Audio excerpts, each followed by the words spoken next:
Hello বন্ধুরা, তোমরা সবাই কেমন আছো? আশা করি তোমরা সবাই খুব ভালো আছো। আমিও খুব ভালো আছি এবং সুস্থ আছি। Papri's lifestyle and cooking blog চ্যানেলের আরেকটি ব্লগ ভিডিওতে তোমাদের সবাইকে সুস্বাগতম। আমার এই ছোট্ট প্রয়াসে তোমরা সবাই আমার পাশে থাকবে এবং একটা লাইক, কমেন্ট এবং সাবস্ক্রাইব করে আমার ছোট্ট চ্যানেলটাকে বড় করতে সাহায্য করবে।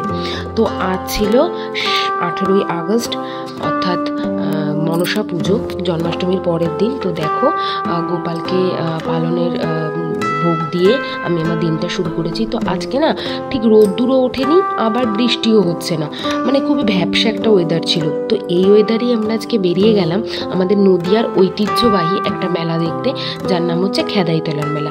মা মনসা দেবী এখানে পূজিত হন। আগে আমি ছোটোবেলায় শুনতাম এখানে নাকি মানে মা মনসা দেবী তাদের বাহন অর্থাৎ সাপ আসতে ও দুধ খেতে ভক্তদের হাত থেকে, কিন্তু সময় যেতে যেতে এখন আর সেগুলো হয় না। কিন্তু আমি এত বড় হয়ে গেছি, কিন্তু আমি কখনোই যেতে পারিনি। তো এইবার আমি ঠিক করেছিলাম যে না, এইবার আমরা সকাল সকালই বেরিয়ে যাব। আর এই মেলার একটা মানে ঐতিহ্য হচ্ছে, এই মেলা হচ্ছে সকালে বসে। আমরা জানি মেলা রাতে হয়, কিন্তু এটা সকাল থেকেই শুরু হয়ে যায় মেলা। তো দেখতে দেখতে গাড়ি দিয়ে প্রায় চলে এসেছি মেলার কাছাকাছি। কাছাকাছি বলাটা ভুল, এখান থেকে এখনও হেঁটে 1 কিলোমিটার ভেতরে। তো দেখো, ব্যারিকেড করে দেওয়া, মানে গাড়ি এত অবধি সীমিত। তারপরে তোমাদের পায়ে হেঁটেই যেতে লাগবে মেন মন্দিরে। তো আমরা ব্যারিকেডের ভেতরে ঢুকে পড়ে দেখলাম যে এখানে সে প্রসাদের ডালা টালা বিক্রির জন্য আর কি সব দোকানপাট বসেছে। তো দেখো এখন কত অগণিত ভক্ত সবাই পায়ে হেঁটে যাচ্ছে, ঠিক আছে। তো আমি, আমার হাজব্যান্ড, আমার ছোট ছোট দুটো ছানাপোনা, আমরা সবাইকে নিয়ে আমরা 4 জনই যাচ্ছি মেলা দেখতে। তো যেতে যেতে মানে বিভিন্ন ভক্তদের হাতে বিভিন্ন রকম, মানুষের হাতে বিভিন্ন রকম জিনিস দেখছি। তো আমি একা দেখবো কেন, তোমাদেরও দেখাই, এবং আমি নিজে তো চমকে যাচ্ছি, তোমরাও দেখো। দেখো, একটা ছোট্ট টোটো গাড়িকে কি শুধু আমুলের একটা আইসক্রিম কর্নার মানে বানিয়ে ফেলেছে। আর এইখানে দেখেছো মায়ের মন্দিরে সন্দেশ দিয়ে পুজো হয়। তো এইগুলো হচ্ছে সে সন্দেশগুলো। তারপরে এখানে যেই যাচ্ছে মানে ফিরছে মেলা থেকে, হাতে দেখছি এরকম মানে বাক্স, আমি বুঝতে পারছি না কেন। তো যেতে যেতে আমার ছেলে মেয়ের তো আইসক্রিম দেখে আইসক্রিম খাওয়া শুরু। তো ছেলে মেয়ে বাবা সবাই আইসক্রিম খাচ্ছে। আমি যেহেতু সদ্য ঠান্ডা লাগা থেকে উঠেছি, আমি আর আইসক্রিমই খাইনি। তারপরে দেখো, এই জিনিসগুলো গ্রামের দিকের মেলায় তোমরা দেখতে পারবে। এইগুলো হচ্ছে ছাপ মেহেন্দি। তো আমার দেখে খুব ভালো লাগলো, ছোটোবেলায় খুব পরতাম, এখন আর পরি না। তো বাচ্চাটার হাতে পড়েছে দেখে খুব ভালো লাগলো, তো একটা শর্ট নিয়ে নিলাম। তারপরে দেখো, চশমা লাগবে, চশমাও তুমি এখানে পাবা, মানে বিভিন্ন রকমের জিনিস। মানে দেখো, এই দেখো জামা কাপড়ও পাওয়া যায় এই মেলায়, ঠিক আছে। কোয়ালিটি নিয়ে আমি কোনো কথা বলতে চাই না, তোমরা নিজেরা বুঝে নাও, বাট এখানে সব পাবা। এই দেখো, এগ রোলের দোকান বসেছে, চপ টপের দোকান বসেছে। আর এই মেলাটা না সকাল সেই 6টা থেকেই শুরু হয়ে যায়। মানে আরও সামনে মানে নিত্য নতুন যে জিনিস দেখাবো, দেখলে তোমরা অবাক হয়ে যাবে। আর আমি আশা করছি এরম জিনিস তোমরা আগে কোথাও দেখোনি। তো আমার হাজব্যান্ড লাস্টে আইসক্রিম খেতে পারছিল না, তো অনেক জোরজার করার পর লাস্টে 2 গাল আইসক্রিম আমি খেয়েছি। এবার সকাল সকাল বেরিয়েছি, তো সত্যি কথা বলতে বাড়ি থেকে সেরকম ভারী কিছু খেয়ে আসা হয়নি, তো কচুরি খাচ্ছিলাম বসে বসে। আচ্ছা, এইবার তোমাদের এই মেলার স্পেশালিটিটা দেখি। তোমরা কি কোনো মেলায় দেখেছো যে মাছের জাল বিক্রি হয়? আমি কিন্তু কোনো মেলায় দেখিনি বাবা, কিন্তু এই মেলায় আমি প্রথম দেখলাম। এখানে চারিপাশে শুধু মাছের জাল বিক্রি হচ্ছে, আর লোক দেখো অগণিত, তারাই মাছের জালই কিনছে। এবং এইগুলোকে দেখো, আমি তোমাদের সামনে দেখাচ্ছি যে এইগুলো সব বড় বড়, সেই বড় বড় মাছ ধরার জাল এগুলো। এবং শুধু পুরুষ মানুষেরা না, মহিলারাও এই মাছের জাল থেকে দেখি কিনছে। এগুলো মাছ ধরার কি কোচ না কি বলে আমি জানি না, তোমরা যদি কেউ জেনে থাকো একটু কমেন্টে আমায় জানিও। আর সেই বলছিলাম না, যারাই যাচ্ছে বক্স নিয়ে যাচ্ছে, এই বক্সগুলো দিয়েও নাকি মাছ ধরে। তো আমার কাছে তো একদমই নিত্য নতুন জিনিস, এগুলো আমি কোনো দিন দেখিনি, তো প্রথম দেখছি।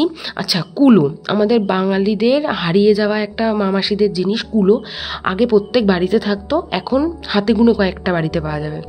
আচ্ছা, এটা হচ্ছে কলকে, বা তোমরা হুক্কাও বলতে পারো, দেশি হুক্কা।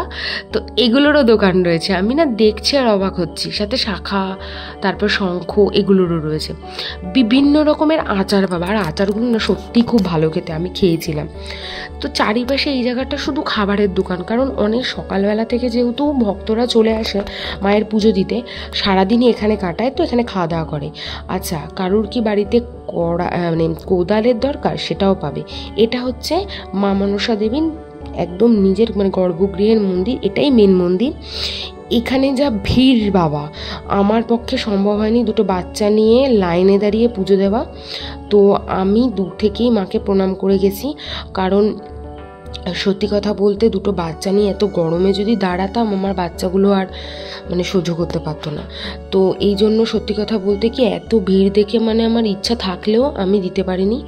তারপরে দেখো মেলায় এসছি আর আমার ছানাপোনারা কিছু কিনবে না সেটা তো হতেই পারে না। তো এই যে ট্রেন গাড়ি কিনে নিয়েছে আমার ছেলে, আর আমার মেয়ে তখনও ডিসাইড করছে কী নেবে। তারপরে দেখলাম বেতের অনেক জিনিস, মানে এই মেলাটায় পাওয়া যায় না এমন মনে হয় কিছু নেই, এবং এমন এমন জিনিস পাওয়া যায় যেটা বাইরে কিনতে পাওয়া যায় না। তোমরা দেখো ধামা থেকে শুরু করে এই যে চাষিরা মাথায় দেওয়া টুপি, এবার যেহেতু গ্রামের মেলা বোধহয় এই জন্যেই এই জিনিসগুলো এত পাওয়া যায়, মানে এই সব জিনিসগুলো এখানে দেখা যাচ্ছে। তো আমার এত গরম লেগে গেছিলো, আমি একটা লস্যি খাচ্ছিলাম, আমার মেয়ে একটা মকটেল নিয়েছিল। মকটেল বলতে ওই দেশি মকটেল, মানে কি বলবো বুঝতেই পারছো, একদম গ্রাম এলাকার, তো এটাই মকটেল। তারপরে আমি এখান থেকে একটা টুল বা জল চৌকি নিয়ে নিয়েছিলাম, এটা আমার মায়ের জন্য নিয়েছি, কারণ আমার মায়ের একটা জল চৌকির দরকার। আচ্ছা এই জিনিসটা দিন ওই ধান ঝাড়াই মারাই করে, এটা আমি জানি না, আমাকে উনি বলছিলেন দোকানদার। আর একটা যে দেখাচ্ছে দেখো এগুলো দিয়ে বিচালি কাটে, মানে নিত্য নতুন জিনিস আমি দেখছি আর অবাক হচ্ছি। তো যাই হোক অনেকক্ষণ মেলা, প্রায় 2-2.5 ঘন্টা মেলা ঘোরার পর এখন আমরা বাড়ির পথে রওনা দিচ্ছি ধীরে ধীরে ধীরে ধীরে হেঁটে হেঁটে। তোমরা দেখতেই পাচ্ছ আমার অবস্থা, চুল পুরো গুটিয়ে একদম মানে টঙের মাথায় করে নিয়েছি।